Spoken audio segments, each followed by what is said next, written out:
ॐ सोमनाथाय नमः। ॐ मल्लिकार्जुनाय नमः। ॐ महाकालेश्वराय नमः। ॐ ओंकारेश्वराय नमः।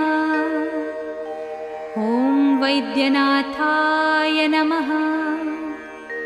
ॐ भीमशङ्कराय नमः। ॐ रामेश्वराय नमः। ॐ नागेश्वराय नमः। ॐ विश्वेश्वराय नमः।